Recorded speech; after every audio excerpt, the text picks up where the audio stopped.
नमस्कार दोस्तों, आज इस वीडियो के अंदर मैं आपको बहुत ही ज्यादा जरूरी जानकारी देने वाला हूं। अगर आप एक वकील हो या फिर एक लॉ स्टूडेंट हो तो आपको तो ये वीडियो बहुत ही ज्यादा इंपॉर्टेंट बेसिस पे, प्रायोरिटी बेसिस पे देखनी जरूरी है। तो सबसे पहली बात, 50% रिजर्वेशन महिला एडवोकेट्स को मिलना चाहिए। सीनियर एडवोकेट का डेजिग्नेशन जब अलॉट करा जाता है हाईकोर्ट के जजेस के द्वारा, chief justice of the high court के द्वारा, तो भाई उसमें ना 50% रिजर्वेशन महिलाओं जो एडवोकेट्स हैं उनको मिलना चाहिए। ऐसा जो है एक वकील के द्वारा रिट पिटीशन को मद्रास हाईकोर्ट के अंदर फाइल करने के बाद, और वो भी पीआईएल का क्वेश्चन पूछा गया है। मद्रास हाईकोर्ट ने सीधे तौर पे ये बोला है कि भाई ये क्या बेसलेस क्वेश्चन तुम लेके आए हो, ये तुम्हारा जो क्वेश्चन है, पहली बात तो ये रिट पिटीशन का तो कोई क्वेश्चन है नहीं जो तुम हमारे आगे मुंह उठा के जो है रिट पिटीशन फाइल करने आ गए हो। ये एक तरह का पीआईएल का क्वेश्चन है जो वहां पर डिस्कस करा जाना चाहिए। रिट पिटीशन का आपको पता होगा, ऑब्वियसली फाइल करी जाती है किस वजह से?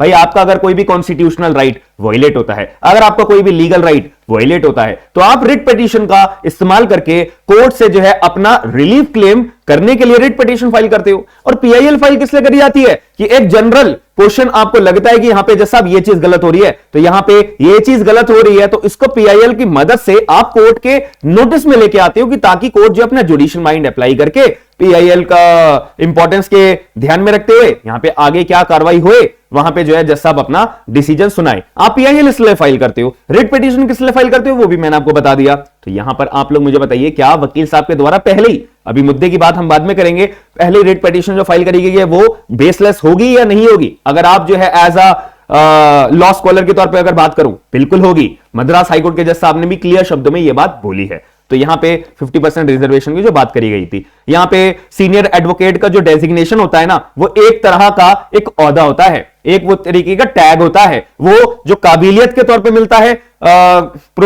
एडवोकेसी के एक्सपीरियंस के बेसिस में मिलता है, फेयरनेस के बेसिस पे मिलता है, कितना आप डेडिकेटेड हो अपना एज एन एडवोकेट की प्रैक्टिस करने के लिए, उस डेजिग्नेशन के तौर पे सीनियर एडवोकेट का आपको टैग दिया जाता है, एक ऑनर दिया जाता है, एक ओहदा दिया जाता है। ये किसी तरह की पोस्ट नहीं होती है। हालांकि ये बात क्लैरिफाई भी करी हुई है क्लियर तौर पे, सेक्शन नंबर हमारा 16 जो है एडवोकेट एक्ट 1961 का, यहां पे भी ये बोला हुआ है कि भाई एक तरीके से प्रिविलेज है, मतलब एक ओहदा है, एक टैग है, एक कैरेक्टर है, ना कि ये कोई एक तरह की पोस्ट है। तो याद रखिएगा। तो यहां पे रिजर्वेशन जो है महिला एडवोकेट को दी जाए 50%, ये तो कोई मुद्दा बनता ही नहीं है। भाई रिजर्वेशन किस लिए मिलती है? कोई पोस्ट के लिए, आप कॉलेज में कोई सीट लेना चाहते हो, कोई आप जो है सरकारी नौकरी में अप्लाई करना चाहते हो, प्रमोशन के लिए अपनी जो ओहदा है, कोई पोस्ट है आपकी, आप जो चेयर लेके बैठे हो, कोई पोस्ट लेके बैठे हो, उसमें आपको प्रमोशन के अंदर रिजर्वेशन चाहिए, जब ही तो आपको रिजर्वेशन मिलेगा। तो ये तो सीनियर एडवोकेट की कोई पोस्ट होती नहीं है, एक तरह का ओहदा होता है, एक तरह का टैग होता है, इसमें रिजर्वेशन मिलना इंपॉसिबल है। सेक्शन नंबर 16 हमारा एडवोकेट एक्ट 1961 को भी ये चीज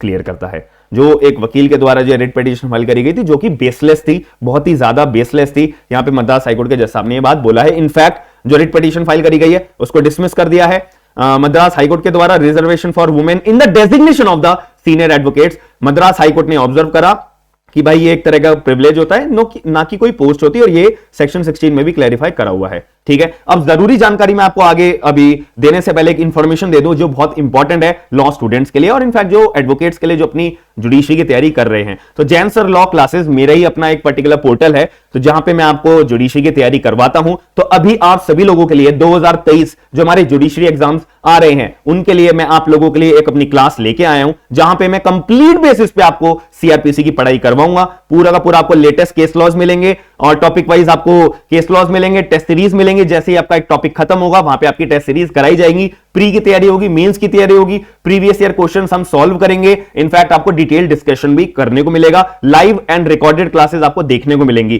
क्लासेस जो है हमारी इंग्लिश और हिंदी दोनों लैंग्वेजेस में होंगी, नोट्स आपको केवल और केवल इंग्लिश लैंग्वेजेस में मिलेंगे। याद रखिएगा, अगर जो भी लोग इंटरेस्टेड है, आपके सामने व्हाट्सएप नंबर है 9873319379, आप बस मेरे को व्हाट्सएप कर देना। सारी डिटेल्स जो है मेरी टीम आपको कोऑर्डिनेट करके सारी डिटेल्स आपको प्रोवाइड करा देगी। बस आपका काम क्या है, अगर आप इंटरेस्टेड हो सीआरपीसी पढ़ने के लिए बिल्कुल जुडिशरी लेवल का, प्रोफेशनल बेसिस का, तो आपको केवल और केवल व्हाट्सएप करना है और आपको सारी डिटेल्स मिल जाएंगी। डायरेक्ट बेसिस पे आपको नोट्स, केस लॉज, अमेंडमेंट्स जितनी भी होंगी, आपको सारी डिटेल बेसिस पे ऑनलाइन और रिकॉर्डेड क्लास दोनों देखने को मिलेंगे, आपको मिल जाएंगे। तो याद रखिएगा। अब हम मुद्दे की बात करते हैं, जहां पे हम अभी बात कर रहे थे सीनियर एडवोकेट्स का जो डेजिग्नेशन जो होता है, एक ओहदा होता है ना, उसमें 50% रिजर्वेशन मिलना चाहिए महिलाओं को, जो अभी एक वकील के द्वारा रिट पिटीशन फाइल करी गई थी। हालांकि ये पीआईएल का क्वेश्चन है। तो यहां पे जस्टिस का नाम था एम सुंदर जी, एंड एन सतीश कुमार जी, ये हमारे जो है जस्टिस साहब थे जो इस पर्टिकुलर पिटीशन को सुन रहे थे। और ये जो पिटीशन फाइल करी गई थी एस लॉरेंस विमल राज जो वकील हैं उनके द्वारा फाइल करी गई थी कि भाई इक्वल नंबर यानी कि 50-50% की रिजर्वेशन दे दो या एटलीस्ट 30% रिजर्वेशन दे दो कि इनको महिला एडवोकेट्स को for the designation of senior advocates. ठीक है जी, ये पिटीशन के अंदर बात बोली गई थी। तो पिटीशन को डिसमिस करते हुए पिटिशनर को यहां पे बोला कि भाई एक बात बताओ, लोकस स्टैंडी है तुम्हारे कोई क्वेश्चन में? लोकस स्टैंडी का बहुत लोगों को मतलब नहीं पता होगा। लोकस स्टैंडी का केवल इतना सा मतलब होता है कि भाई अगर आपका कोई भी अधिकार वॉयलेट होता है, आपका कोई भी कॉन्स्टिट्यूशनल लीगल एनी राइट आपका कोई वॉयलेट होता है, तो आप अपना कोर्ट में केस डाल सकते हो लोकस स्टैंडी के तौर पे। लोकस स्टैंडी का मतलब जैसा मेरा ना राइट वॉयलेट हुआ है तो मेरे को भी सुनने का अधिकार आपके पास होना चाहिए, मतलब कि मेरे को भी हियर करा जाए, मेरे भी जो दिक्कत परेशानी मुझे हुई है आप जो है मुझे भी सुनिए, मेरी भी परेशानी को सुनिए, और जो आपको फैसला सही लगता है आप फिर मेरे बातों को सुनने के बाद फैसला सुनाइए। तो लोकस स्टैंडी का केवल मतलब ये होता है। तो यहां पर जज साहब ने पर्टिकुलर वकील से पूछा कि भाई तुम्हारा कोई लोकस स्टैंडी है, तुम्हारा कोई राइट वॉयलेट हुआ है, तुम क्या एग्रीव्ड पार्टी हो इस पर्टिकुलर केस के अंदर? तो यहां पे वकील ने बोला नहीं सर साहब, ना मेरा कोई राइट वॉयलेट हुआ, ना मैंने सीनियर एडवोकेट के डेजिग्नेशन के लिए अप्लाई करा, ना मैं एग्रीव्ड पार्टी हूं, ना मेरा कोई दिक्कत परेशानी हुई है, ना ही मेरा कोई राइट अफेक्ट हुआ है। तो जज साहब ने बोला तो यहां पे कोई लोकस स्टैंडी नहीं है, तो तुमने रिट पिटीशन किस वजह से फाइल करी है? रिट पिटीशन फाइल करने का मतलब भी नहीं पता तुम्हारे को? तो ऐसा जज साहब ने क्लियर तौर पे बोला गया था कि ना तो तुम एप्लीकेंट हो, ना तुम एग्रीव्ड पर्सन हो, ना ही तुम्हारे कोई राइट्स अफेक्ट हुए हैं, तो बेसलेस है बिल्कुल। अब ऐसे केस के अंदर यहां पे कोर्ट ने नोट करा था कि भाई सुनो 161 कैंडिडेट्स ने अप्लाई करा था for the designation of senior advocate के लिए। पहली बात, उनमें से 161 कैंडिडेट्स को हमने अलॉटमेंट दे दी थी, उनमें से 9 महिलाएं थी जिन्होंने अप्लाई करा था सीनियर एडवोकेट्स के लिए। अब कॉमन सेंस से बताओ भाई 161 का हम 50% भी करें तो 80 सीट 80 महिलाएं तो एटलीस्ट होनी चाहिए ना अप्लाई करने के लिए। ठीक है, 30% की भी बात करें तो 40 के करीब तो महिलाएं होनी चाहिए अप्लाई करने के लिए। लेकिन इसके हमारे केस में 161 कैंडिडेट्स में तो केवल 9 महिलाएं थी अपना अप्लाई करने के लिए, उनमें से भी 2 महिलाएं तो आई नहीं। परमानेंट कमेटी के पास जब आपको पता है ना कि पूरा आपको सर्टिफिकेट दिया जाता है कि आपको सीनियर एडवोकेट का टैग दिया जा रहा है ऑनर के तौर पे, तो उनमें से 2 महिलाएं आई नहीं, उनमें से 7 महिलाएं आई। तो भाई ये 2 महिलाएं आई नहीं तो अब उनके घर जाके थोड़ी ना उनको ऑनर दिया जाएगा। तो इस केस के अंदर यहां पे मद्रास हाईकोर्ट ने क्लैरिफाई करा कि 7 महिलाएं आई थी 161 कैंडिडेट्स में से, तो इसमें 50% की आप डिमांड कर रहे हो, तो भाई 50% के लिए कैंडिडेट्स भी तो हो, एटलीस्ट आप आओ हक के तौर पे 50% के तौर पे महिलाएं आए हमारे से सीनियर एडवोकेट का डेजिग्नेशन मांगने के लिए। तो हम जो है एलिजिबिलिटी के बेसिस पे कि भाई कितना काम करा है, क्या वर्क एक्सपीरियंस है, कितना डेडिकेशन तौर पे उन्होंने दिखाया अपनी कोर्ट प्रोसीडिंग्स के अंदर वगैरह वगैरह, तो हम बिल्कुल वो औहदा देंगे अगर वो एलिजिबल होंगे, बात खत्म। तो यहां पे रिजर्वेशन तो बिल्कुल भी नहीं हो सकती क्योंकि एक पोस्ट नहीं है, एक तरीके का औहदा है, एक अवार्ड है एक तरीके से। समझ में आ गई? यहां पे कोर्ट ने एक और बात बोली थी कि भाई यहां पे एक सुप्रीम कोर्ट का भी हमारा लैंडमार्क जजमेंट था, Indira Jaising versus Supreme Court of India. आप लोग बहुत अच्छे से केस के बारे में जानते होंगे, जहां पे सुप्रीम कोर्ट ने रिजर्वेशन का एक तरीके से स्ट्रक्चर बिल्ड करा था, एक जो नींव होती है कि हाँ भैया रिजर्वेशन भी पोस्ट के अंदर होनी चाहिए। Indira Jaising versus Supreme Court of India के अंदर ये क्लैरिफाई करी गई थी। यहां पे मद्रास हाईकोर्ट ने बोला कि भाई इस पर्टिकुलर केस में भी सुप्रीम कोर्ट ने बिल्कुल भी क्लैरिफाई नहीं करा था ऐसे पर्टिकुलर रिजर्वेशन को हम दे अगर सीनियर एडवोकेट के डेजिग्नेशन में, जो बिल्कुल बेसलेस होगा, याद रखिएगा।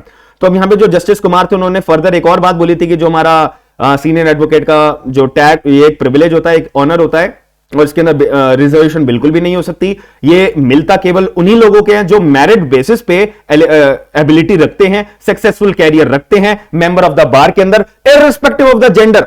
ठीक है भाई, महिला हो या आदमी हो, मेल पर्सन हो या फीमेल पर्सन हो, सीनियर एडवोकेट का डेजिग्नेशन को पाने के लिए ये बिल्कुल भी इररिस्पेक्टिव बात है। भाई अगर महिला कैपेबल होगी हम उसको भी देंगे, आदमी कैपेबल होगा, मेल एडवोकेट कैपेबल होगा, हम उसको भी टैग देंगे। ठीक है, ये कोई पोस्ट नहीं होती है, याद रखेगा। तो ये पूरे के पूरे केस के अंदर यहां पे क्लैरिफिकेशन ये दी गई है। केस का नाम है S Lawrence Vimal Raj versus the judicial registrar and others. ये पूरी साइटेशन है केस की। अगर आपको वीडियो पसंद आई है और आप लोगों में से कोई भी इंटरेस्टेड है हमारे सीआरपीसी की क्लासेस को ज्वाइन करने के लिए, तो याद रखिएगा 2 जनवरी 2023 से हमारी क्लासेस चालू हो रही हैं। आपकी ड्यूटी है क्या? व्हाट्सएप करना, सारी डिटेल्स लेना, और क्लैरिफिकेशन लेने के बाद आप सेटिस्फाई होने के बाद क्लास ज्वाइन डायरेक्ट बेसिस पे कर लेना। जुडिशरी की तैयारी 2023 में बम्पर वैकेंसीज आने वाली है, याद रखिएगा। हम मिलते हैं नेक्स्ट वीडियो के अंदर। वीडियो पसंद आई है तो आप लाइक जरूर करिएगा। आपका क्या थॉट है, आपका क्या पॉइंट ऑफ व्यू है, मुझे कमेंट बॉक्स के अंदर आप लोगों का पॉइंट ऑफ व्यू जानना बहुत जरूरी है। वीडियो को शेयर जरूर कर देगा। वीडियो पसंद आई है तो चैनल को सब्सक्राइब जरूर करेगा। हम मिलते हैं नेक्स्ट वीडियो के अंदर। थैंक यू, धन्यवाद।